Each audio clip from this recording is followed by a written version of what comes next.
다 같이 남전도 연합 찬양대 조합에 맞춰 묵상기도 드림으로 둘째 날 밤 예배를 시작하겠습니다.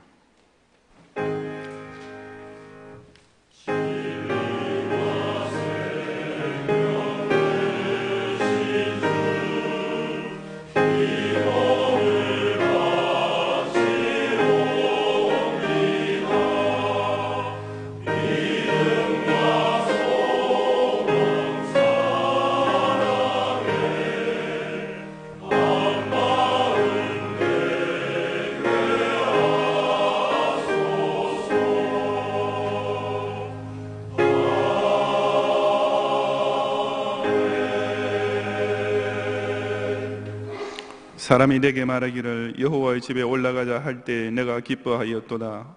예루살렘아, 우리 발이 내 성문 안에 섰도다.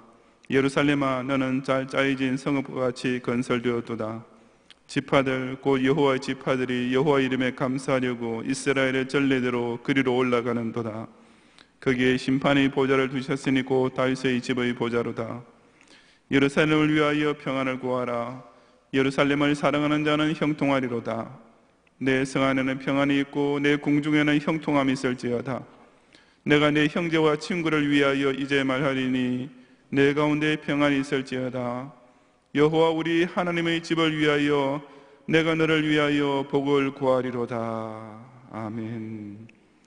390장 찬송 함께 부르겠습니다.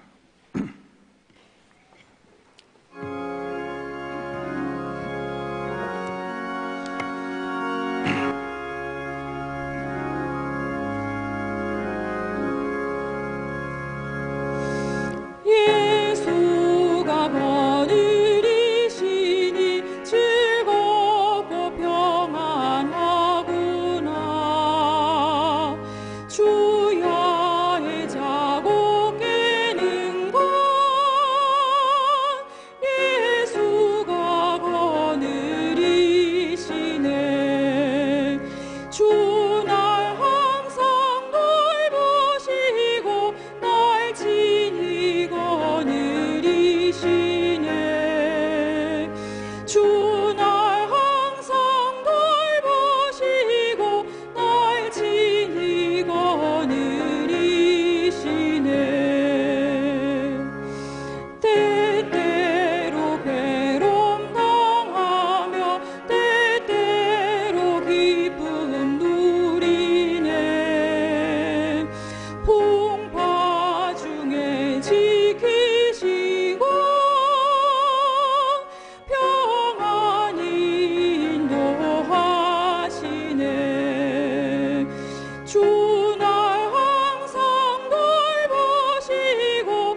이 시간 권경록 장로님께서 예배를 위해 기도해 주시겠습니다.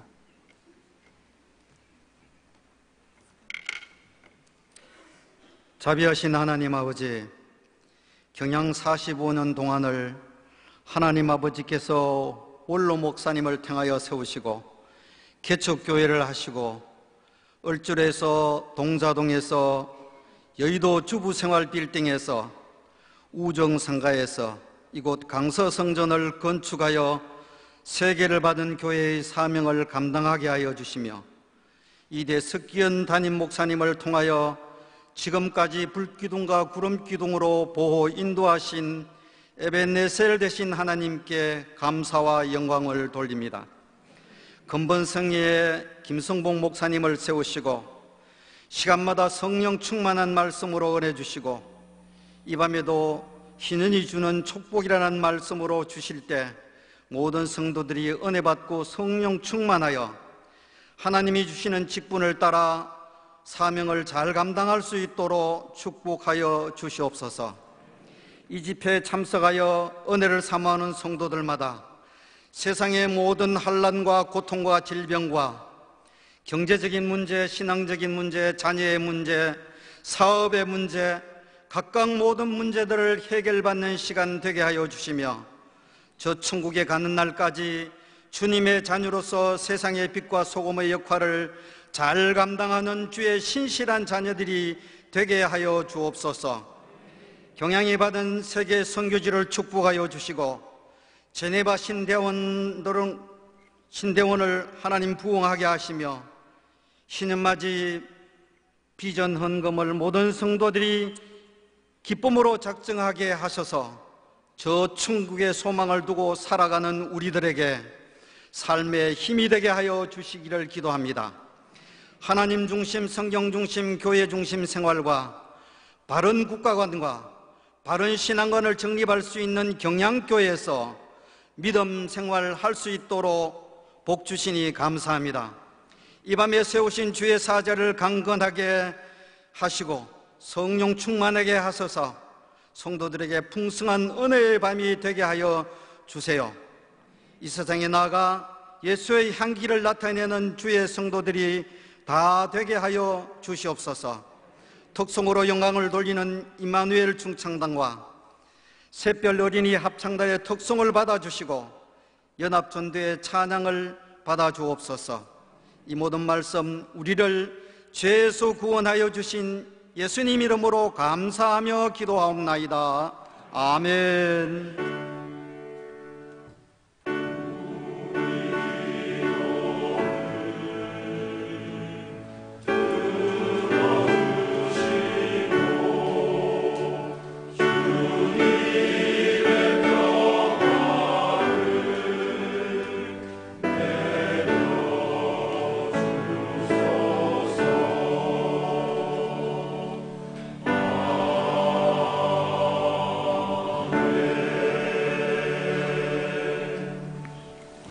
이 시간 임마누엘 중창단의 특송이 있겠습니다.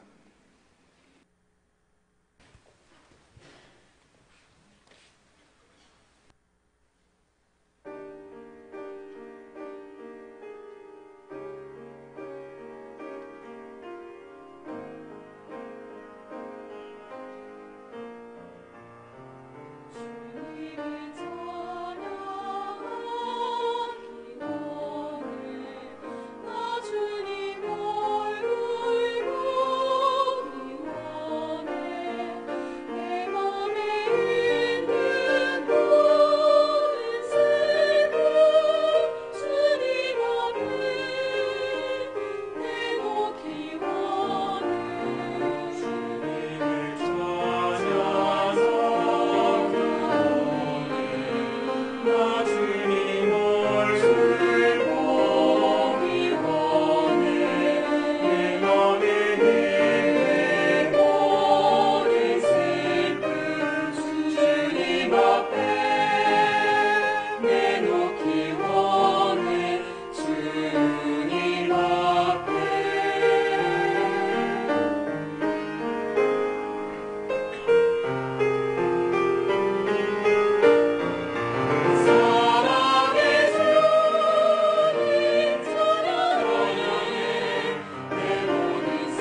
이어서 우리 샛별 내리는 합창단의 특송 있겠습니다.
감사합니다. 요즘 부흥회하는 교회 자수 줄어들지만은 우리 부흥회 시간에 어린이 합창단에 와서 특송하는 교회는 글쎄요, 전국에 전 세계에 지금 하나도 없을지도 모릅니다. 여러분 참 오늘 행복한 기회가 되셨습니다.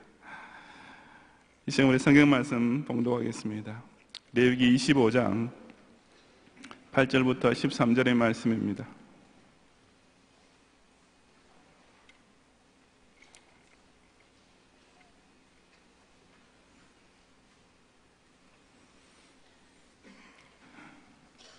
레위기 25장 8절부터 13절까지의 말씀을 제가 봉독하겠습니다. 너는 7 안식년을 계수할지니 이는 7년에 7번인즉 안식년 7번 동안 곧 49년이라. 7째 달 열흘날은 속죄일이니 너는 뿔나팔 소리를 내되 전국에서 뿔나팔을 크게 불지며 너희는 50년째 해를 거룩하게 하여 그 땅에 있는 모든 주민을 위하여 자유를 공포하라. 이 해는 너희에게 희년이니 너희는 각각 자기의 소유지로 돌아가며 각각 자기의 가족에게로 돌아갈지며 그 50년째 해는 너희의 희년이니 너희는 파종하지 말며 스스로 난 것을 거두지 말며 가꾸지 아니한 포도를 거두지 말라. 이는 희년이니 너희의 거룩함이니라. 너희는 밭의 소출을 먹으리라. 이 희년에 너희가 각각 자기의 소유지로 돌아갈지라. 아멘. 남전도 연합찬양대의 찬양이 있겠습니다.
감사합니다. 먼저 제가 사과의 말씀 드리겠습니다. 오늘 저녁 식수 인원이 예상을 좀 초과해서 아마 조금 늦게 오신 분들은 식사를 제대로 못하신 것 같은데 우리 교육자들의 믿음이 부족했던 것 같습니다. 남아있는 우리 내일 낮과 또 저녁 시간에는 이른이 없도록 하겠습니다. 마지막 시간까지 또 열심을 내서 참여해 주시기 바랍니다. 오늘 밤에도 우리 강사 김성우 목사님과 제가 또 우리 기도해 주시는 공경 장로님 감사 예물 드리고 우리 김길곤 목사님 또 이현성 목사님 또 멀리서 우리 동서남북 교회에서 이인수 목사님 오셨어요. 역시 감사 예물 드렸습니다. 우리 여러 장로님들 예물 드리는 제가 생각을 하겠습니다. 우리 교우들 가운데 대표로 제가 세 분만 화곡칠교계 최문내 집사님인가요? 최문혜 집사님인가요? 하나님 우리 아버지와 주 예수 그리스도로부터 은혜와 평강이 넘치는 부흥 예배가 될 수 있도록 축복해 주옵소서 기원하며 감사함을 드리고 제5청년의 전영애 정님께서 둘째 날 저녁에 부르심을 감사드리고 강사 목사님을 통해 선포되는 말씀 가운데 은혜 넘치게 하시고 말씀을 따라 순종하는 삶을 허락해 주옵소서라고 기원하였습니다.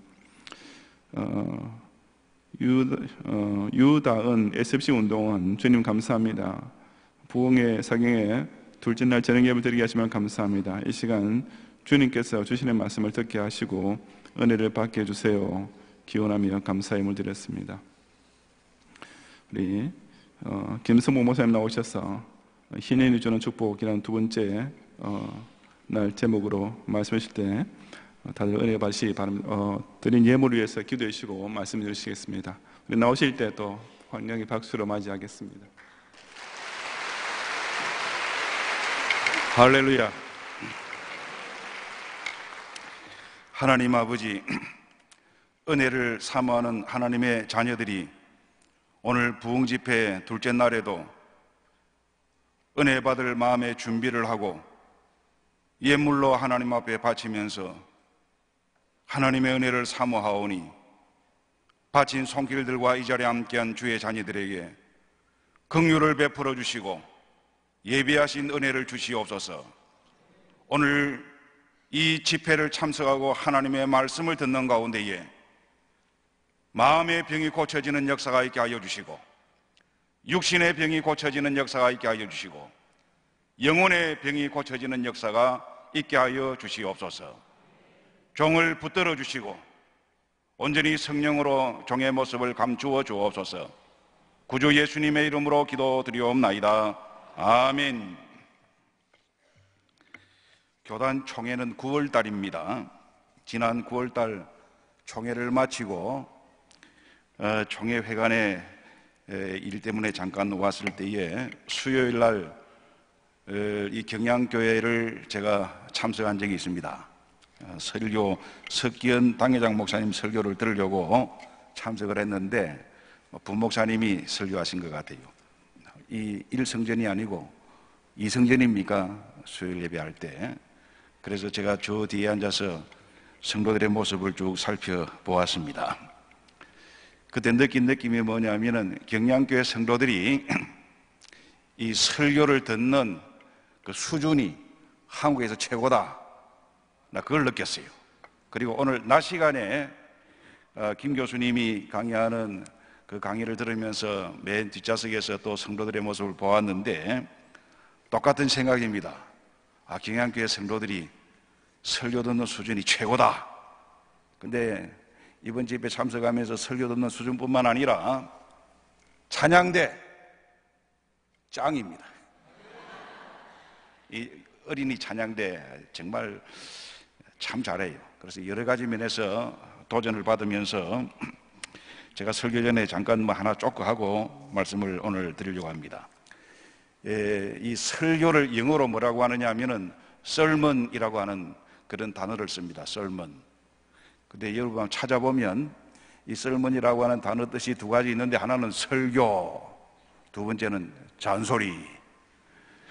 그래서 우리 한국 사회에서도 듣기 싫은 소리 하면은 잔소리 하지 마라, 또 설교한다 하는 그 말이 아마 미국 사람들도 쓰고 있다, 이런 느낌을 이제 받았습니다. 또 하나 설교의 이름이 영어로 preaching인데, preaching. 그 프리칭하고 그다음 밑에 나타나는 단어를 보니까 프리칭 하는 단어 밑에 프리치파이 해가지고 설교 지루하게 한다. 그렇게 또 돼 있어요. 그래서 동서고금을 막론하고 이 설교는 잔소리가 될 수도 있고 지루할 수도 있는데, 이 경양교회 성도들은 이 설교를 경청하는 그런 아주 수준 높은 교인으로 생각을 합니다. 또 설교에 단어 하나 더 있는데 그것은 프로클라메이션, 그 프로클라임이라는 말이 선포한다 하는 말씀이거든요. 하나님의 말씀을 선포한다. 그게 이제 설교예요. 그래서 이 설교자가 강단에 섰을 때에 그런 확신이 있어야 돼요. 내 말 하는 것이 아니라 하나님의 말씀을 대언한다. 듣든지 아니 듣든지 선포한다. 그럴 때 이 설교자가 배심이 있게 되고, 또 성도들은 그 말씀을 들으면서 하나님의 말씀으로 이제 받게 되는 것입니다. 오늘 식사하면서 내가 하나 족구를 했는데, 나이 많은 목사님하고 과부하고 공통점이 하나 있어요. 뭔가 아십니까? 영감이 없다는 것입니다. 그래서 이 설교자가 영감을 받을 때에 그 하나님의 말씀을 전할 수 있다 이렇게 생각합니다. 이번 집회 부탁을 받을 때에 희년을 앞에 두고 하는 이런 집회, 이런 제가 말씀을 들으면서 오늘 본문을 준비했습니다. 이제 경양교회가 5년 후면은 50주년을 맞습니다. 이 50이라고 하는 이 숫자는 성경에 보면 아주 특별한 의미를 가지는 해인데, 7년마다 돌아오는 안식년이 7번 지나고 난 다음에 맞는 해가 희년입니다. 7년이라고 하는 것은 7일이 안식일이고 또 7년은 안식년인데, 이 안식년을 7번 지나고 난 다음에 하나님께서는 희년이라고 하는 특별한 해를 정하여 주시고, 그 희년과 안식년에 대한 설명을 레위기서에 하고 있는 것입니다. 어제 설교 말미에 제가 히브리서를 요약해서 말씀을 드렸지만은, 오늘은 서두로 이 레위기서를 잠깐 요약하면, 여러분 창세기, 출애굽기, 레위기, 민수기, 신명기 이 5권을 모세오경이라고 하지 않습니까? 성경을 읽을 때에 창세기는 참 재미있게 읽는데, 출애굽기도 모세가 출생하고 또 10가지 재앙 나고 홍해바다를 걷는 데까지는 흥미가 있습니다만은, 홍해바다를 건너고 난 다음에 그냥 바다에 빠져버려요. 그 다음에는 어려워요. 무슨 말인지. 그리고 레위기서에 들어오면은 정말로 더 헤매고 40년 광야를 헤매는 것이 아니라 성경 속에서 그냥 헤매면서 무슨 말인지 이해가 안 됩니다. 그러나 오늘 레위기를 간단하게 말씀드리면 그래요. 출애굽을 하고 난 다음 홍해를 건너고, 하나님께서는 시내산에 모세를 불러올리시고 첫 번째 주신 말씀이 성막을 만들어라 하는 말씀이고, 제사장을 세워라 하는 하나님의 말씀이 출애굽기의 전반의 전체 내용입니다. 그리고 너희들이 출애굽을 하고 난 다음 하나님의 성민이기 때문에 성민이 살아야 할 규범이 이런 것이다 하는 것이 출애굽기의 전체 말씀이에요. 그리하여 출애굽을 하고 난 다음 만 1년째 될 때에 모세는 성막을 시내 광야에 만들어서 세웁니다.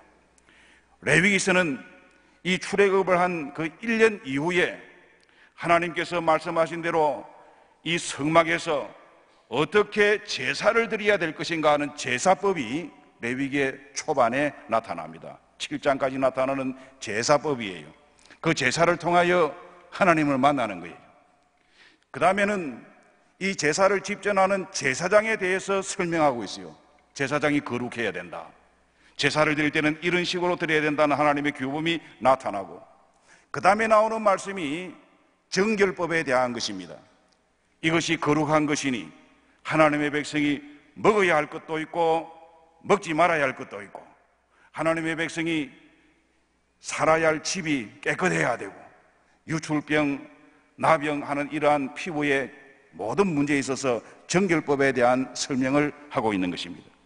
그 다음에 내용이 뭐냐면은 하나님의 절기에 대한 설명인데, 그 절기에 대한 설명 가운데 오늘 나타나는 것이 레위기 25장의 안식년에 대한 말씀을 기록을 하고 있고, 그리고 희년에 대한 말씀을 기록을 하고 있고, 바로 그 앞에 보면은 너희들이 꼭 지켜야 할 3대 명절이 있는데, 유월절과 또 장막절과 또 그 맥추절을 지키라 하는 그 절기가 소개되고 있는 것입니다. 이제 성경 여러분 한번 보십시오. 그리고 레위기의 결론이 뭐냐 한번 펴보시기 바랍니다. 뭐 띄워주면 좋지만은 여러분들이 성경을 가지고 있기 때문에 26장과 27장이 마지막 결론 부분인데, 26장 3장에 이렇게 기록을 합니다. 너희가 내 규례와 계명을 준행하면 내가 너희에게 복을 줄 것인데, 철 따라 비를 주고 그 땅에 산물을 내고 밭의 나무는 열매를 맺으리라. 농경사회에 있어서 이것은 큰 축복입니다. 그리고 12절에 있는 말씀에 보면은, 11절 보면은 내가 내 성막을 너희 중에 세우리니 내 마음이 너희를 싫어하지 아니할 것이며 나는 너희 중에 행하여 너희 하나님이 되고 너희는 내 백성이 될 것이라. 너희들이 내 계명을 지키면 내가 너희들에게 복을 주고 너희는 나의 백성이 되고 나는 너희의 하나님이 될 것이다. 그렇게 말씀을 하고, 레위기의 27장 맨 마지막 부분에 보면은 30절부터 나타나는 말씀이, 너희들은 하나님 앞에 11조를 드려야 된다. 땅의 소산물로부터 시작하여서 너희들의 생축에 첫 태어난 것까지 하나님 앞에 드려야 된다 하는 제사와 헌물에 대한 것이 이 레위기의 마지막 결론이 되는 것입니다.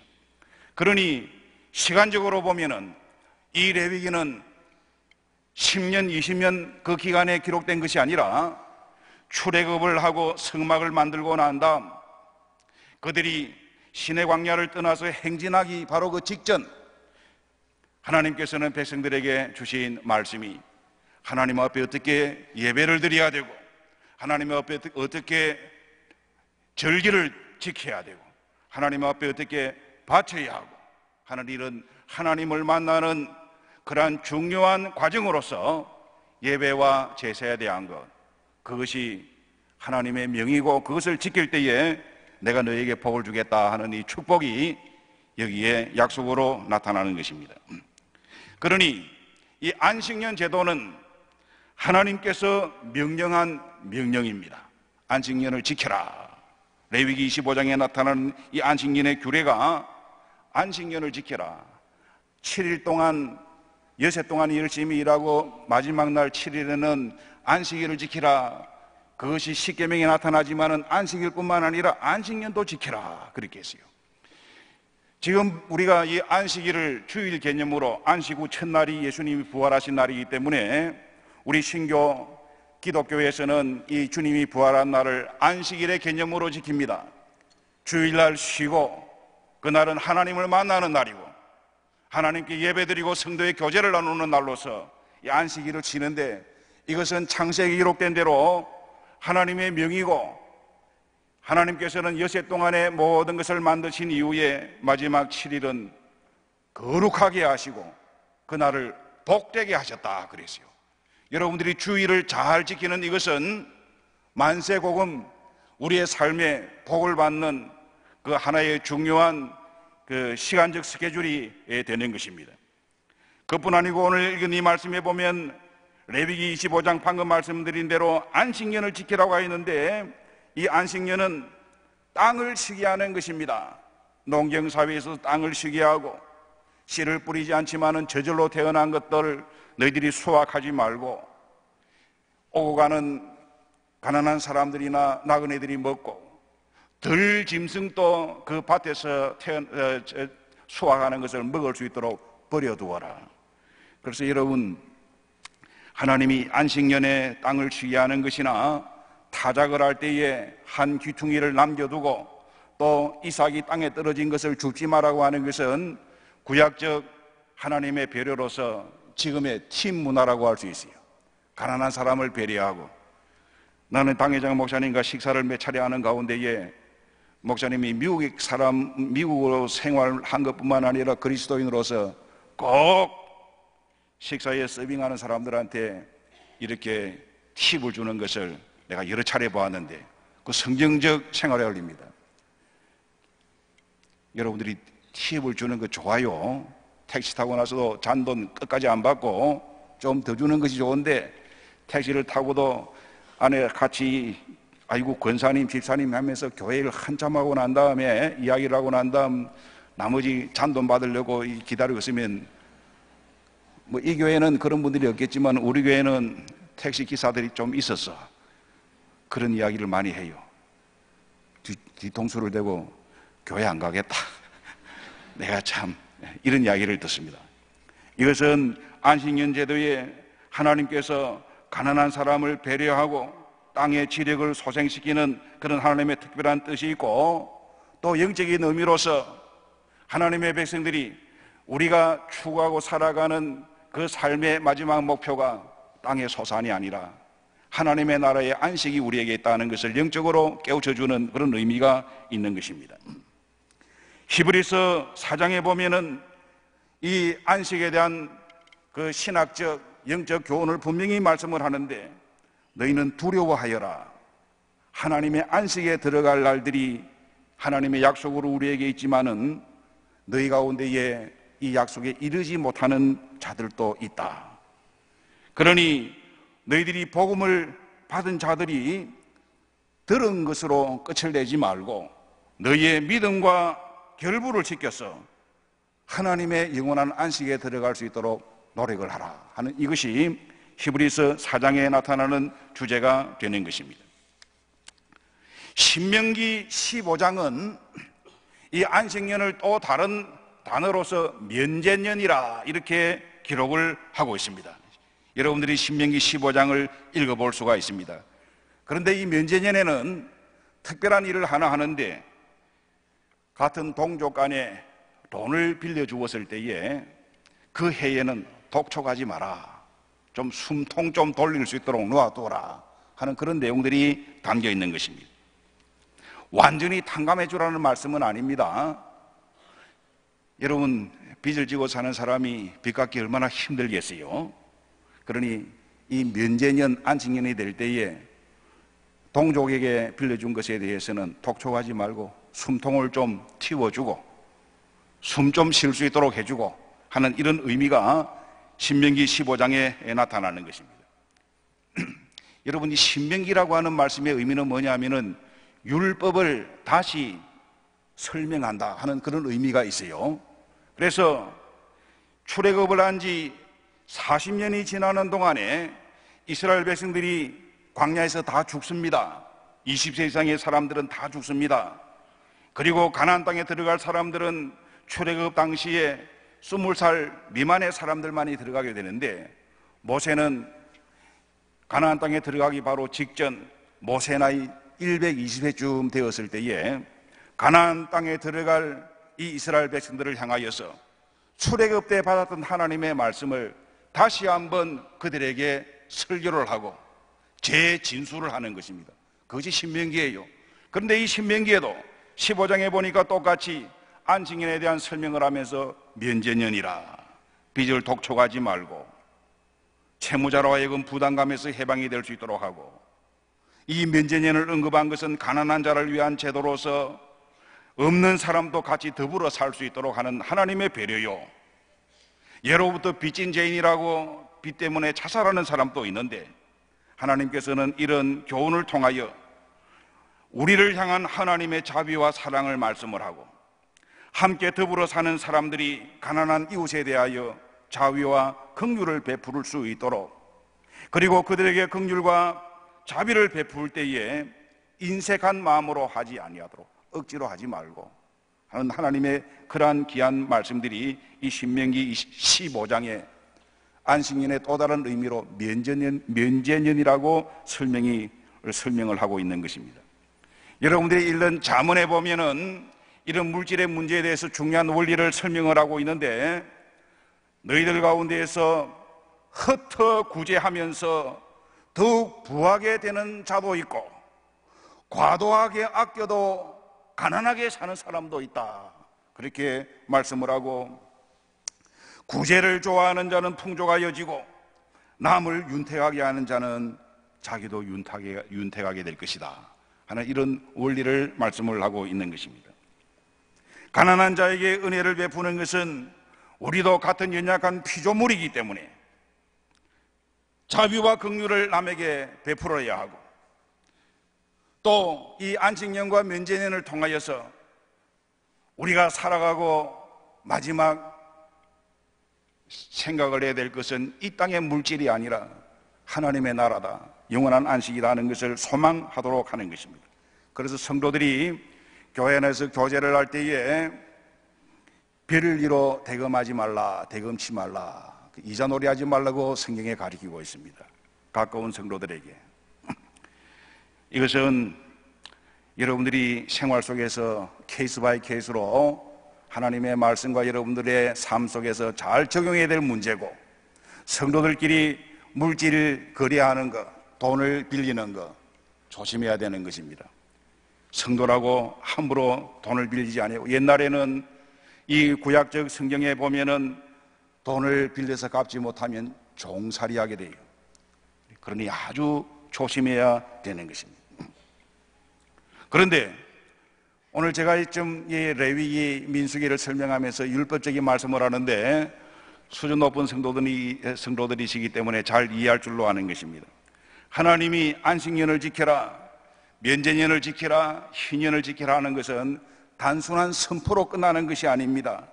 신명기 15장에 보면은 이렇게 명령하고 난 다음에 내가 너희에게 복을 주리라, 너희들이 내 말대로 살면은 너희들에게 복을 준다 하는 이 말씀을 계속 반복해서 하고 있어요. 본문은 아니지만은 신명기 15장 4절에 있는 말씀에 보면은 네가 하나님의 여호와의 말씀을 듣고 지키면은 내가 반드시 너에게 복을 주리라, 너에게 복을 주리라 하는 이 말씀이 반복해서 한 5번쯤 나타나니까 집에 가서 읽어보시기 바랍니다. 그리고 신명기에서는 여러분이 잘 아는 대로, 방금 말씀드린 대로 가나안 땅에 들어가 살아야 할 신세대에 대하여 이것 해야 된다, 안 하면 너희들 죽을 줄 알아라 하는 하나님의 그런 명령이 아니라 이렇게 하여라, 이것이 너희가 잘 되는 비결이라, 내가 너희에게 복을 주리라. 결론으로 신명기 28장에 있는 말씀 보면은 여러분들이 이렇게 기억을 하실 것입니다. 너희들이 내 명령을 삼가 듣고 지켜 행하면은, 하나님의 말씀을 청종하면은 모든 복이 너에게 이를 것인데 성읍에서도 복을 받고 들에서도 복을 받고 또 내 몸의 자녀와 토지의 소산과 짐승의 새끼와 소와 양의 새끼가 복을 받을 것이고, 내 떡반죽 그릇이 복을 받을 것이고, 네가 들어와도 복을 받고 나가도 복을 받고, 여호와께서 너에게 복을 주사 내 몸의 소생과 가축의 새끼와 토지의 소산을 많게 하고 네 손으로 하는 모든 일에 복을 주시리니 여호와 하나님의 명령을 듣고 지켜 행하라. 네가 말씀을 듣고 지켜 행하면 네 손으로 하는 모든 일과 내 몸의 소산과 내 가축의 새끼와 내 토지의 소산을 많게 하시고 내가 너에게 복을 주리라. 이것이 신명기의 결론입니다. 그러니 여러분들이 하나님의 말씀을 들을 때 그것을 형벌적 말씀으로 들어서는 안 되고 축복의 말씀으로 받아야 되는 것이에요. 조건적인 말씀이에요. 기복주의로 설교를 듣는 것이 아니라 복받을 그릇을 준비하는 것입니다. 내 주께 왔으니 복 주시옵소서. 어떤 사람에게 주느냐? 주의 말씀을 지키는 사람, 주의 말씀을 청종하는 사람, 그런 것입니다. 그래서 이 안식년과 면제년을 7년마다 지킨 이후에 오늘 읽은 이 본문 말씀의 희년에 대해서 좀 더 설명을 하는데, 이 희년은 안식년이 더 강화된 의미입니다. 7번 돌아오고 난 안식년 그 다음에 50년째 될 때에, 그 다음 속죄일 7월 10일에는 제사장이 특별한 그러한 의식을 하는데 수양의 뿔로 만든 나팔을 불고 온 이스라엘 백성들을 향하여서 이제부터 희년입니다 하고 희년을 선포하게 되는 것입니다. 랍비 전설에 의하면 아브라함이 이삭을 바칠 때에 칼로 내리치려고 하는 순간 하나님께서 급하게 아브라함아 아브라함아 스톱, 네 아들 왜 죽이려고 하느냐. 그래 뒤를 돌아보니까 그게 숯불에 수양 한 마리가 걸려 있었더라. 그래서 아브라함이 수양을 잡아서 이삭을 대신하여 하나님 앞에 제사를 드렸는데, 여러분 이 수양의 뿌리라고 하는 히브리어가 요벨이라고 하는 단어입니다. 히브리어로 요벨. 그래서 희년을 요벨이라고 불러요. 기쁨의 큰 소리로 나팔을 소리를 불면서 수양의 뿔로 이에는 희년이라 요벨이라. 유대민족이 가나안 땅에 들어간 그때로부터 기산을 하여 50년마다 지키는 해입니다.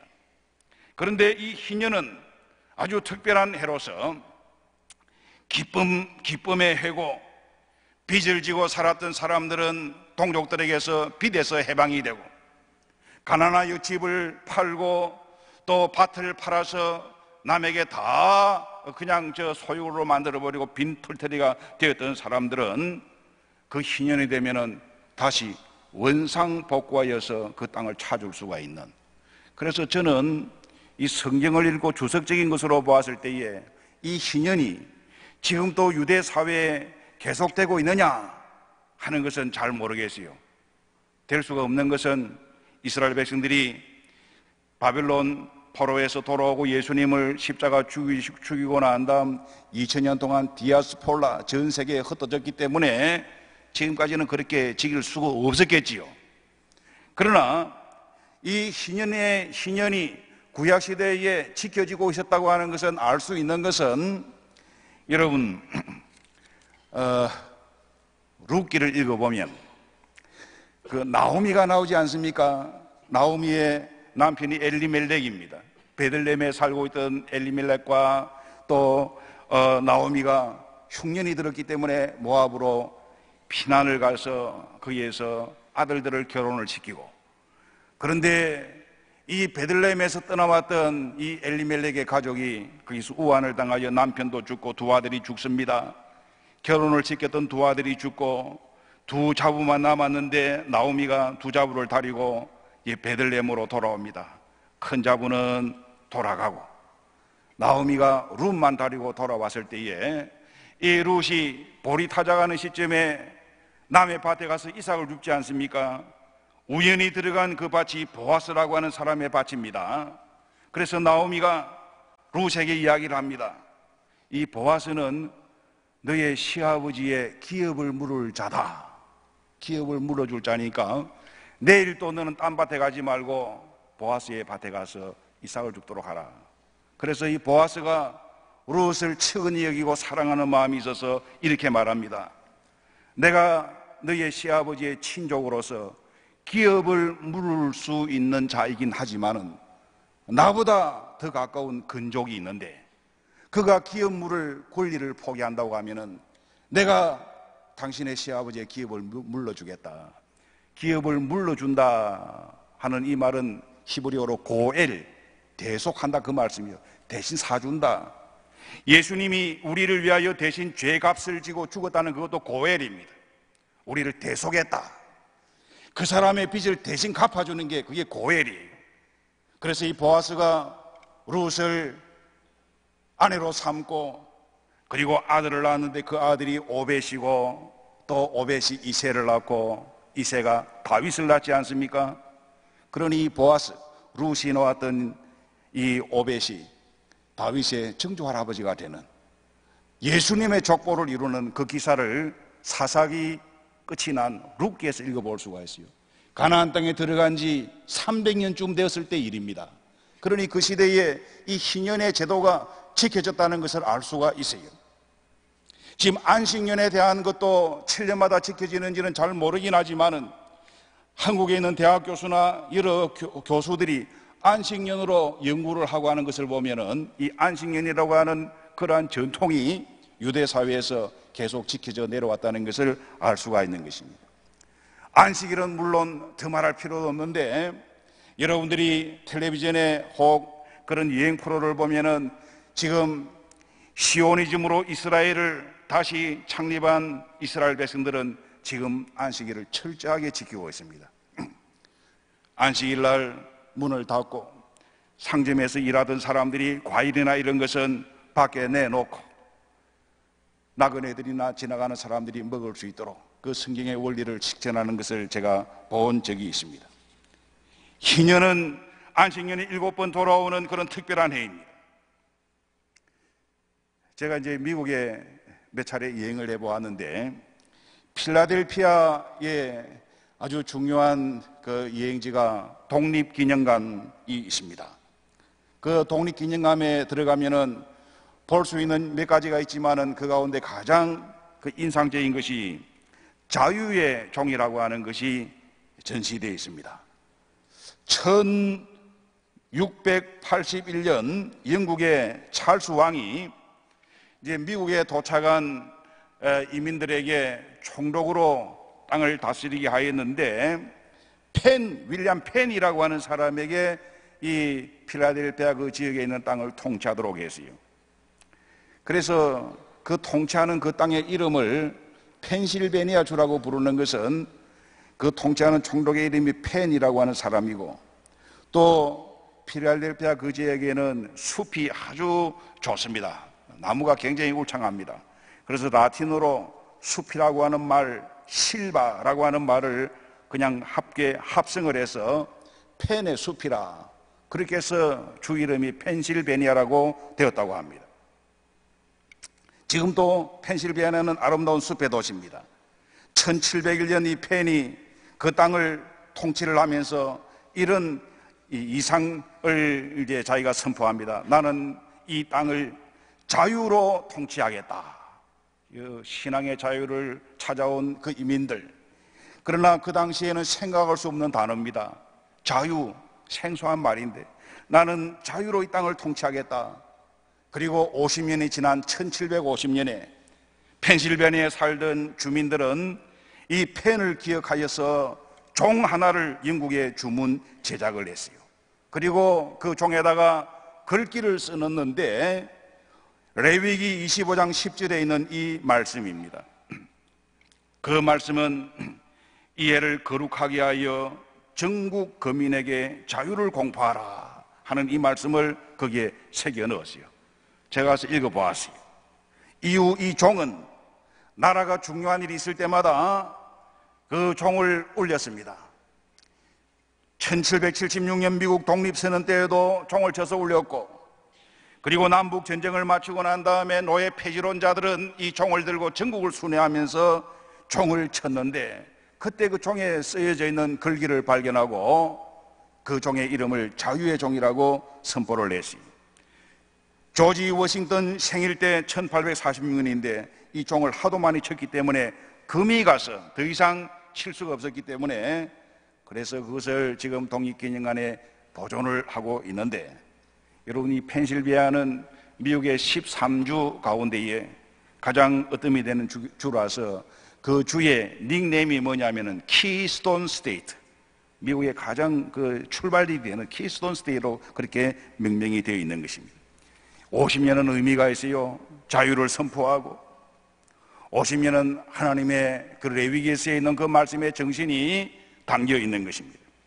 이 희년의 참된 의미가 조금 더 살펴보면은 이 희년의 참된 의미는 회복입니다. 회복. 잃어버린 것을 다시 찾는 회복입니다. 종으로 살다가 빚이 많아서 동족의 종이 되었는데 희년이 되면은 그 주인으로부터 공수로 돌아가라고 하지 아니하고 많은 품삯을 받아서 자유를 찾아서 돌아오는 회복이 있고,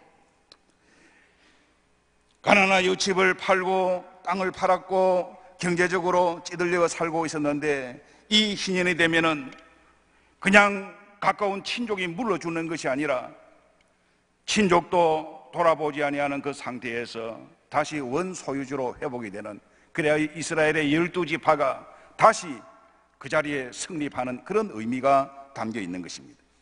그러니 땅 거래를 할 때에도 팔고 사고 할 때도 희년이 얼마나 남았느냐에 따라서 땅의 값이 달라진다는 그런 뜻이 되는 것입니다. 희년은 회복하는 것입니다. 희년은 자유를 회복하고, 희년은 잃어버린 것을 다시 회복하고, 전 국민에게 자유가 선포되는 그러한 것이 희년의 뜻입니다. 오늘 성도 여러분, 우리는 하나님의 형상을 입고 이 땅에 만들어졌고 살고 있지만은 오늘 너무나 찌들리게 살면서 하나님의 형상을 잃어버리고 사는 사람들이 많습니다. 원래의 상태대로 회복이 되어야 되는 것입니다. 원래의 상태로 돌아가는 것을 회개라고 표현을 하는데, 탕자는 회개함으로 아들의 권리를 다시 찾고 회복하게 되었습니다. 진리를 알지니 진리가 너희를 자유케 하리라고 하였는데, 오늘 진리를 알게 되면 우리는 회복하게 되는 것입니다. 많은 사람들이 죽음의 공포 속에서 종로로 타고 있어요. 죽음은 어떻게 할까?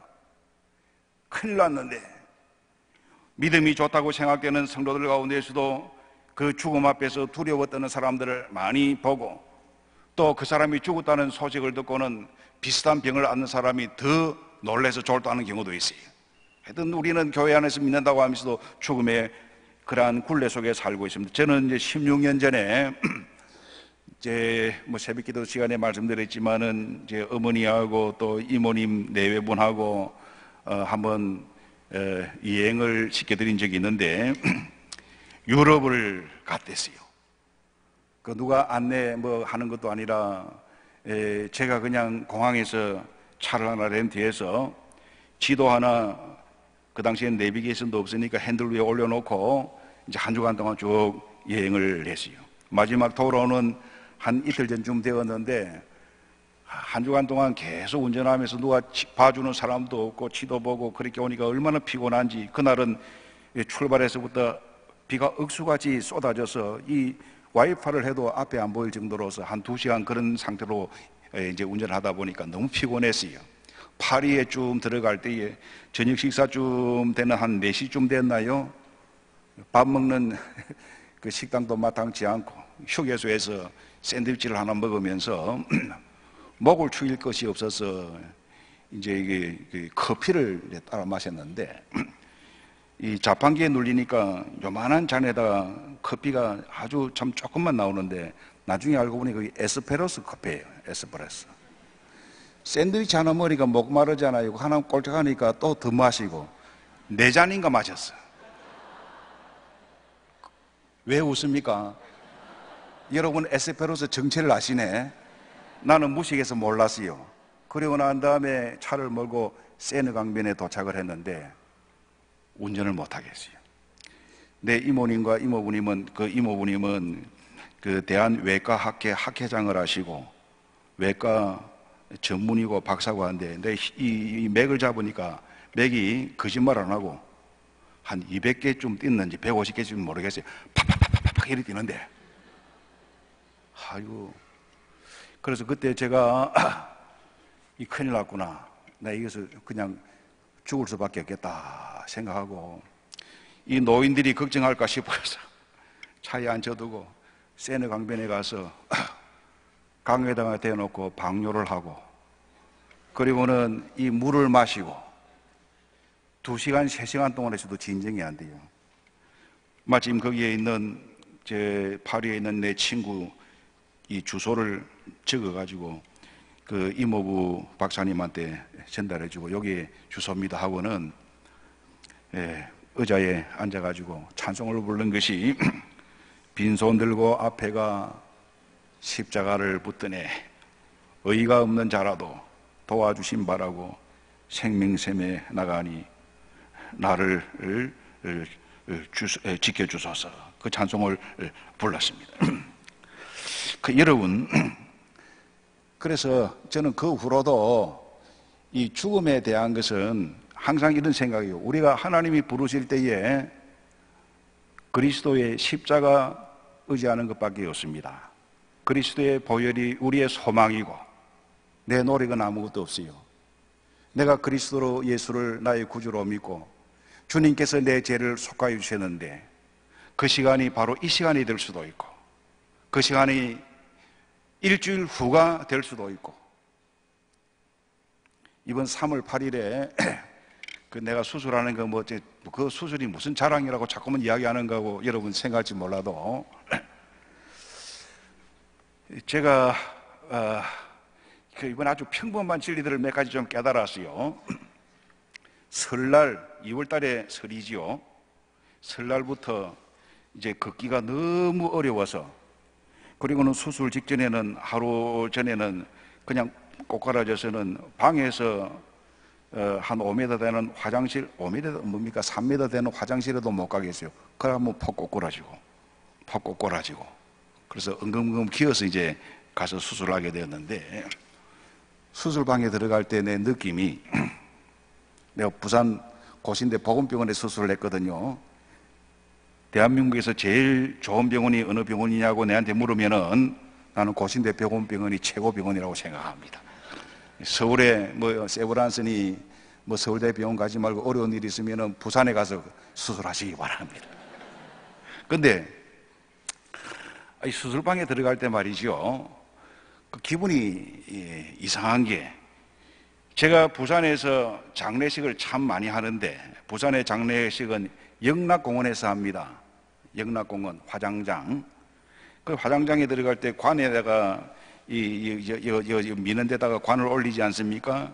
그리고 문이 딱 열리면 들어가는데 몇 번 그 화로에 들어갑니다. 그리고는 유족들이 대기실로 올라가면은 화면에다가 어떻게 뜨느냐 하면은 3번 반 준비 중, 그러나 좀 있으면은 화장 중, 한 1시간 반 좀 있으면은 이제 수습 중 이래 나오는데, 보건병원에 들어가는데 말이죠, 몇 번 방이 딱 있고, 그 다음 보니까 준비 중 그래 돼 있고, 그 다음에 보니까 수술 중 돼 있고, 그 다음 보니까 회복 중 돼 있고, 이게 바로 죽는 거구나. 그래서 그때도 저는 전혀 마음에 두려운 마음이 없이 똑같은 마음이에요. 하나님이 지금이라도 부르시면 우리는 십자가 붙들고 하나님 앞에 가는, 그것이 우리의 담대함입니다. 여러분, 빈손 들고 앞에가 십자가를 붙듭니다. 그 속에서 자유가 있습니다. 염려와 두려움에서 자유가 있습니다. 하나님이 우리에게 주신 것은 두려워하는 마음이 아니고 오직 능력과 사랑과 절제하는 마음이라고 디모데후서 1장 7절에 말씀을 하고 있어요. 이 희년은 하나님의 은혜를 선포하고, 이 희년에 하나님이 자유케 하시는 복을 경험을 하는 특별한 의미가 있는 것이에요. 그리고 이 희년은 기다리는 모든 사람들이 시간을 헤아리고 있습니다. 안식년이 7번 지나면 희년이라고 했는데, 땅을 팔고 물을 수 있는 근족도 없는 이런 사람들, 형편이 어려워서 힘들게 살아가고 종의 모습으로 살아가는 사람들, 얼마나 희년을 학수고대하겠습니까? 시편 90편의 모세의 기도로 나타나는 그 말씀을 읽어보면은, 우리의 연수가 70이요 강건하면 80이라도 하나님이 우리에게 나를 계수하는 지혜를 주시옵소서. 80이라도 인생은 고난과 슬픔밖에 없습니다. 80년 인생 가운데에 희년을 딱 한 번 정도 경험을 할 기회가 있는 것입니다. 지금 경량교회는 희년을 계수하고 있어요. 희년 헌금을 준비하고 있고, 그 희년이 5년 후에 있어질 것인데, 아마 여러분들은 경량교회를 섬기면서 여러분의 평생의 희년은 한 번입니다. 의미가 있는 거예요. 희년해 주시는 하나님의 축복을 여러분들이 신앙생활뿐만 아니라 여러분의 가정과 산업에서 누릴 수 있기를 바랍니다. 자유와 회복, 하나님이 주시는, 그래서 이 희년은 아주 경사스럽고 축복된 해입니다. 이 희년에 다시 시작합니다. 이 희년의 신령한 복을 경험을 하게 되는 것입니다. 저는 어제 그저께 경량교회에 와서 이 교회의 발전된 모습을 이렇게 보면서, 또 찬양하는 찬양대의 모습과 설교를 듣는 여러분의 자세와 교회를 섬기는 장로님들의 모습을 보면서 이 경량교회에 하나님이 큰 복을 주셨고 경량교회를 위해서 하나님께서 계획하시는 바도 계시고 하나님께서 경량교회를 통하여 한국교회에 할 일이 있다고 저는 분명히 믿습니다. 사르밧 과부가 엘리야를 공개할 때에 자신이 가지고 있던 조그마한 병의 기름과 조그마한 가루를 가지고 먼저 하나님 앞에 드렸어요. 그 당시에 과부의 마음속에는 하나님 너무하십니다. 뭐 이거 조금 남은 거 가지고 저 엘리야가 내한테 먼저 갖다 주고 먼저 그래 하라고 하는데 갖다 주고 나면 나는 먹을 것도 없는데 이대로 죽으라는 말씀입니까? 아마 그런 답답한 마음이 있었겠지만은 하나님 앞에 하나님의 종 앞에 먼저 바칠 때에 이 사르밧 과부는 가뭄이 끝날 때까지 기름이 마르지 아니하고 가루가 끊어지지 아니하는 축복을 경험을 하게 된 거예요.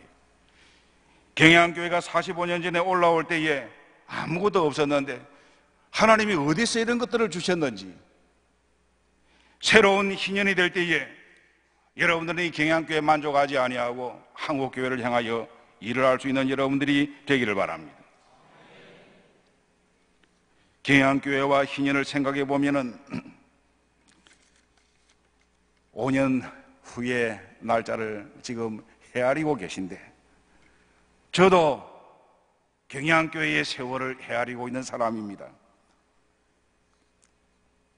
73년도에 우리 원로 목사님께서 제1영독에 당회장을 하시다가 기도하시는 가운데에 서울로 올라오셔서 또 결심을 할 때에 당시 내가 고신대 2학년 학생이었는데 나를 불러서 야 성보가 네 부산역 가서 기차표 좀 사오나. 그래서 내가 표를 심부름 한 사람입니다. 학생이기 때문에 지금 그랬으면 표를 사드렸겠지만은 돈은 받아가지고 잔돈까지 챙겨서 목사님에게 전달한 사람입니다. 그리고 그때 눈물의 송별을 하면서 성 목사님이 하신 말씀이 5년 후 되면 다시 돌아올 것이다, 합할 것이다. 그래서 저는 그때부터 세월을 기다리고 있었어요.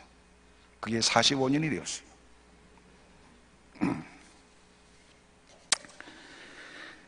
저는 이 말씀을 준비하면서 경양교회가 하나님 앞에 이 나라를 위하여 가지고 있는 그러한 특별한 뜻이 있다고 생각합니다. 작년 2017년도는 종교개혁 500주년 기념주일이었어요. 저는 2017년 전에 1년인가 2년 전에 독일을 방문해서 거기에 있는 목사님과 함께 종교 유적지를 쭉 한번 돌아본 적이 있습니다. 그전에도 물론 방문한 적이 있지만은 안타깝게 생각하는 것은 마틴 루터 그리고는 스위스의 쭈리히에 있는 쯔빙글리 그 두 사람의 나이는 1살 차이로 동년배입니다. 그리고 켈빈, 제네바의 켈빈 프랑스 사람이지만은 이 사람들이 종교개혁을 일으켰는데 아쉽게 생각되는 것은 마틴 루터와 쯔빙글리가 힘을 합했으면 오늘 유럽의 판도가 달라집니다. 오늘 세계의 기독교가 달라진다고 생각합니다. 그런데 쯔빙글리와 마틴 루터는 조그마한 신학적인 견해 차이로 인하여서 분열을 하게 되었어요. 그것은 성찬에 대한 경애입니다.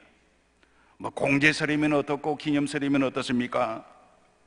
그런데 쯔빙글리와 루터는 그 문제 때문에 합하여지 못하였어요. 쯔빙글리는 그 이후에 스위스에서 종교개혁을 일으키다가 그 지역에 있는 그 로마 카톨릭의 여러 도시들과 전쟁을 하게 되고 그래서 전사를 하고 맙니다. 쭈리히에 있는 쯔빙글리 교회 앞에 가서 그것을 또 한번 생각한 적이 있습니다. 그래서 그 결과가 독일의 남부권 그쪽은 지금 다 종교개혁이 이루지 못하고 로마 카톨릭 교회가 장악을 하고 있고 독일의 북부 지역은 루트란 자치 개신교가 지금 자리를 잡고 있어요. 그와 함께 이그나시오스 로욜라라고 하는 이 사람이 트렌트 종교회의 반종교개혁을 일으켜서 제주이트 교단 예수회를 창립을 하고 그들은 세 가지 모토로 교황에 대해서는 절대 순명하고 그 명을 받아들이고 복종한다는 말씀이요. 그리고 우리는 청빈하고 깨끗하고 그리고 순결하고 이 세 가지 모토와의 개신교를 굉장히 탄압을 하는데 무력으로 탄압을 하고 그래서 유럽의 개신교회는 부분적인 열매만 맺게 된 것입니다. 이제 한국의 서강대학교도 제주도 교단에서 세운 학교예요. 그 학교에서 특별히 매스컴 신문방송국 이것이 70년대부터 이제 많이 선구적인 그런 학과가 되었기 때문에 한국의 언론을 아마 그 출신들이 다 잡고 있다고 생각합니다. 한국 교회가 나누어지면 안 됩니다. 작은 지역적인 것을 덮어두고 힘을 합하여서 연합할 때에 하나님이 영광을 받으시고 예수님도 제자들을 보낼 때 결코 혼자 보내지를 않았습니다. 바울이 바나바와 함께 갔고 바울과 바나바가 서로 나누어졌을 때에 바울은 실라와 함께하고 경양교회 한 교회로서 한 교회가 할 일이 아니라 지금 교단적인 일들을 하고 있지만은 그러나 이 자리에 머물지 아니하고 경양교회가 신인이 될 때에 한국교회에 대해서 일을 할 수 있는 발판을 가지시기를 바랍니다. 이 신년은 축복의 해입니다. 바벨론 포로 생활 70년이 끝날 때에 바벨론의 포로 생활하던 유대인들이 다시 돌아오게 되었습니다. 그들은 꿈에도 생각하지 못하였던 현실이었어요.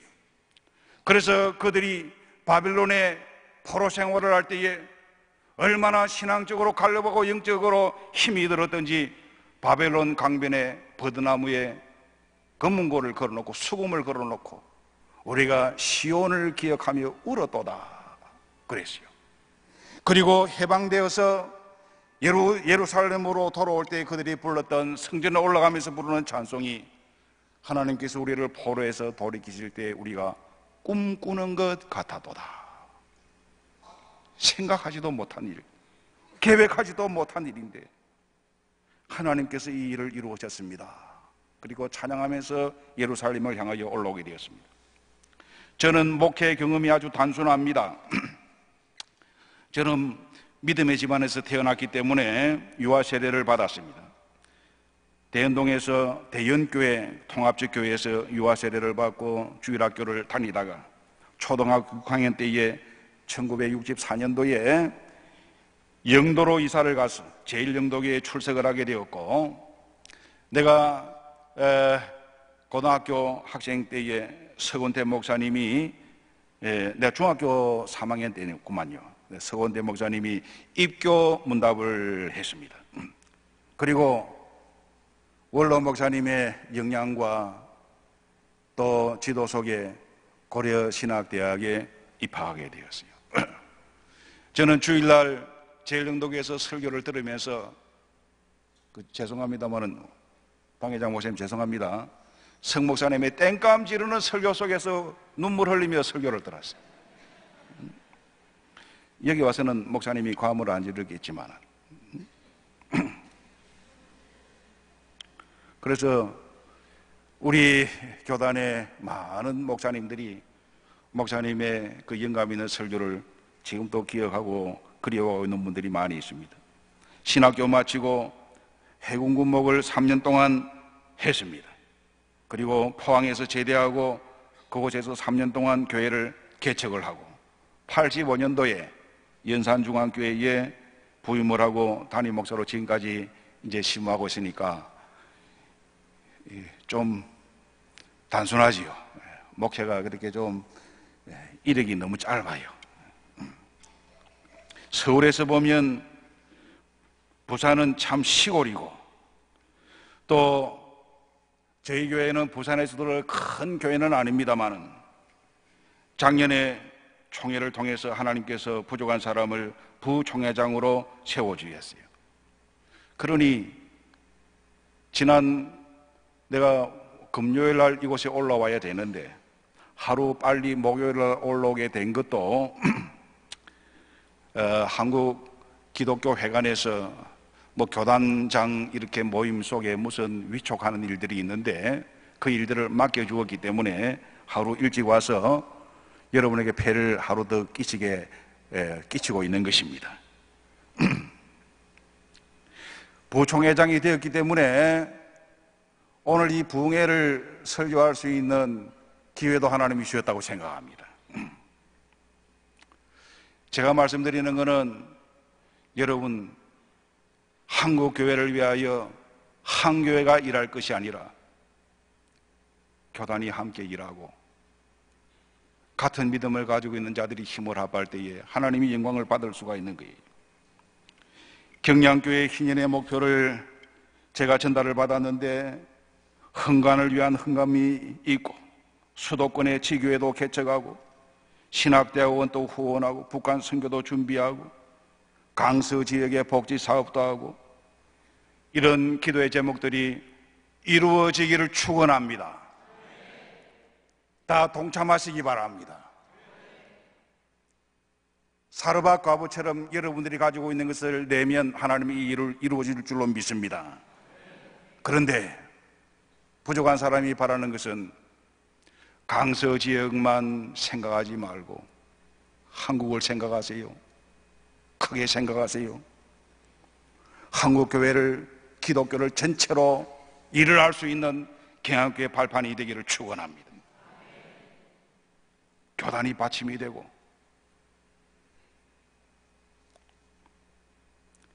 그리하여 서울을 예루살렘으로 만들고 그리고 예루살렘에서 안디옥으로 만들고 안디옥에서 에베소로 거쳐가서 로마도 보아야 하리라. 하나님이 경양교회 주시는 말씀으로 생각하는 것입니다. 그래야 이 경양의 희년 50년에는 성령의 역사가 이루어지는 하나님의 축복의 통로가 되고 하나님이 크게 사용하시는 교회가 되기를 축원합니다. 안식년은 7년마다 돌아옵니다. 그 해가 되면 부채를 면제해주고 독촉을 하지 않습니다. 그러면서 하나님의 긍휼과 자비를 생각하는 그 해가 되는 것입니다. 애굽에 종살이 하던 것을 생각하고 나그네를 생각하고 그렇게 하는 것입니다. 이 안식년이 7번 돌아올 해가 되면은 그 다음 해가 희년입니다. 이 해는 회복이 있는 해입니다. 종들에게는 자유가 선포가 되고 경제적으로 박탈당한 자는 기업을 무르는 복을 받게 되고 하나님의 은혜로 대속 고엘의 축복을 받게 되는 것입니다. 경양교회 참된 희년의 축복을 준비하는 뜻깊은 집회, 오늘 여러분들이 희년을 준비하는 성도로서 하나님이 받음직한 아름다운 성도가 되기를 축원합니다. 기도드리겠습니다. 거룩하신 아버지 하나님, 경양의 45년을 돌이켜볼 때에 하나님이 이 자리에 여기까지 인도해 주신 것을 감사합니다. 을지로 교회의 모습을 기억을 합니다. 주님이시여, 그리고 2번 더 거쳐온 여의도까지의 그 모습도 생각하며 하나님이 이곳에 둥지를 틀게 하시고 하나님이 역사하시는 이 모습을 볼 때 영광을 주님께 돌립니다. 5년을 앞에 두고 온 교회가 희년을 준비하면서 하나님의 영이 함께 하시고 이 교회를 위하여 헌신하고 눈물을 흘렸던 자들이 여러 가지 면에서 회복이 되고 자유를 느끼는 이러한 축복을 준비하고 있사오니 이 경양교회를 하나님의 축복의 도구로 사용하여 주시옵소서. 이 재단을 섬기는 자들에게 하나님의 신령한 복과 함께 이 땅에 속한 아름다운 기름진 것으로도 주님이 채워주시기를 바라옵고 원합니다. 영광을 받아주시옵소서. 희년의 참된 회복과 새로운 출발이 일어나는 귀한 축복과 은혜가 있게 하여 주시옵소서.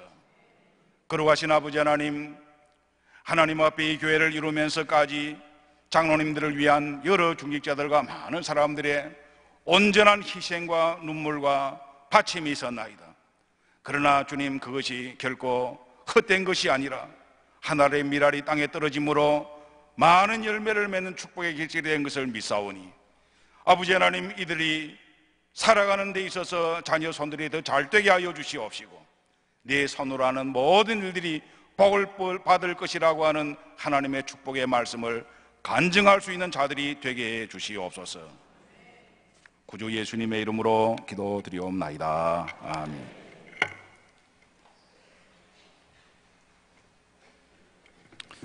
감사합니다. 우리 주신 말씀을 생각하며 우리 경향의 흰년을 바라보면서 482장 찬송 함께 부르겠습니다.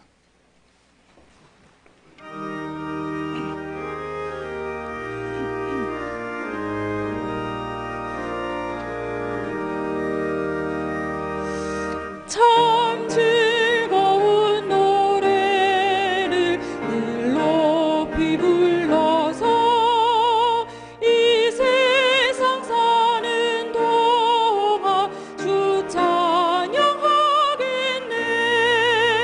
복 주실 산에 올라 멀리 바라보니 나 건너가려 뚜렷이 보이네.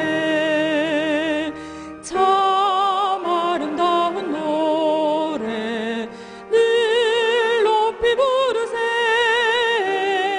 하늘의 소망 주신 주 찬양하여라.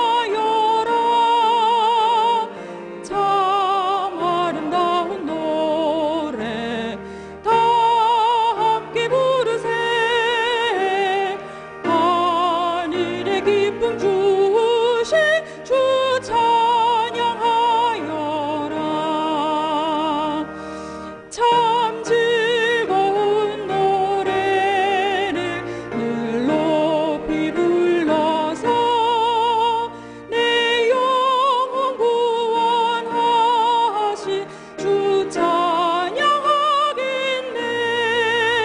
땅 위의 성도들이 부르는 노래에 저 하늘의 천사들 다 화답하겠네. 참 아름다운 노래 늘 높이 부르세. 하늘의 소망 주신 주 찬양하여라. 참 아름다운 노래 다 함께 부르세. 하늘의 기쁨 주신 주 찬양하여라.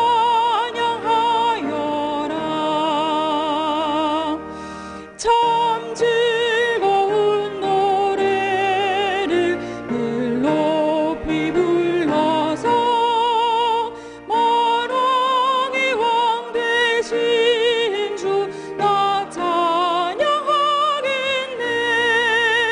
거룩한 하늘 노래 들려올 그때에 참 그립던 주님을 반가이 대하리.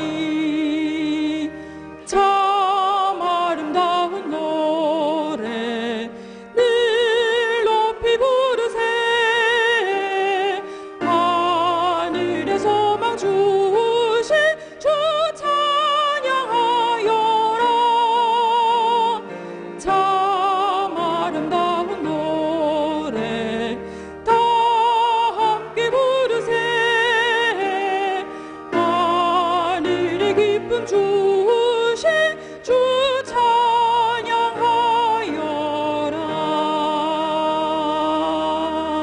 아멘. 영상으로 교회 소식 전해드리겠습니다.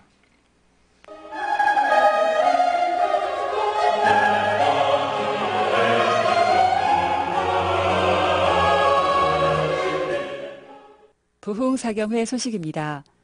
경향교회 설립 45주년 감사부흥사경회가 지난 금요일 밤부터 시작되었습니다. 어젯밤에는 담임 목사님의 사회와 정겸효 은퇴 장로님의 기도, 김종훈 민진아 집사, 샬롬 중창단의 특송과 여전도회 연합찬양대의 찬양, 강사 김성복 목사님의 거룩함과 화평함을 따르라는 제목의 설교로 진행되었습니다. 새벽 기도회는 박윤석 목사님의 사회, 권구석 장로님의 기도, 대학부 청년회 연합찬양대의 찬양, 김성복 목사님의 위로의 하나님이라는 제목의 설교와 기도회 시간으로 진행되었습니다.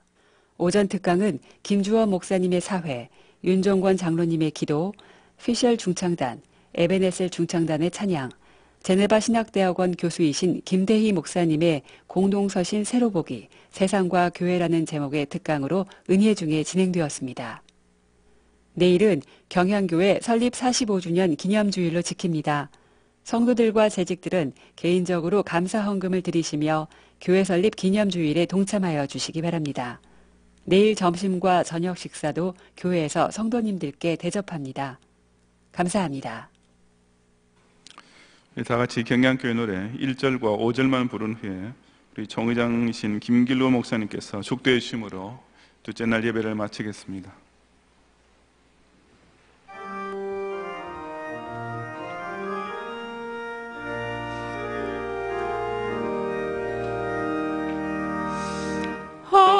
한반도의 주의 백성 경향에서 모여들어 수도 서울 요새지에 경향재단 불을 피워 선지사도 더 위에서 주의 교회 이루리라 만세반석 더 위에서 주의 교회 이루리라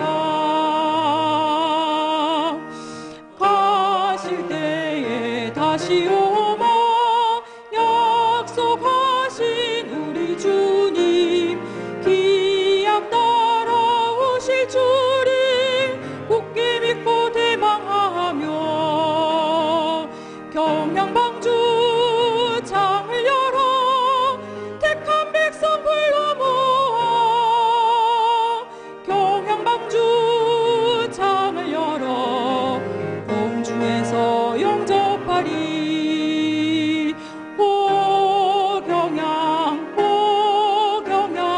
세계를 받은 교회여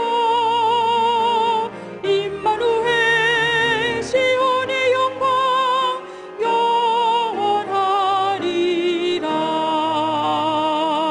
영원하리라. 우리 주 예수 그리스도의 은혜와 하나님 아버지의 놀라우신 사랑하심과 성령 하나님의 교통하심이 45년간의 주께서 베푸신 87대 복음화 운동에 또 신인의 축복을 바라보고 오직 주님께 헌신하기로 하며 주의 뜻을 이루기로 소원하는 경향의 모든 성도들 머리 위에 저들의 가정과 생업과 또 경향이 받은 모든 비전들 위에 우리 고려교단의 모든 교회들과 신학교와 선교사들과 선교사들이 섬기는 교회와 신학교 위에 이 나라 이민족 위에 이제로부터 영원히 함께 하실지어다. 아멘.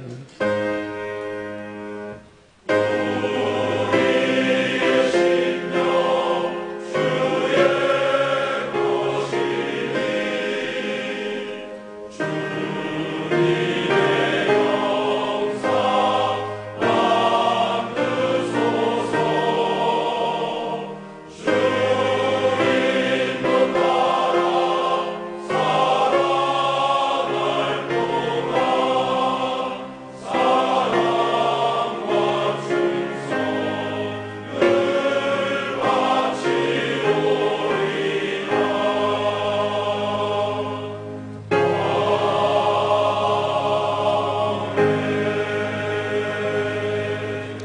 감사합니다. 평안히 가시고 내일 우리 교회 45주년 기념주일 우리 기쁜 마음으로 큰 감사 함께 만나 뵙기를 바랍니다.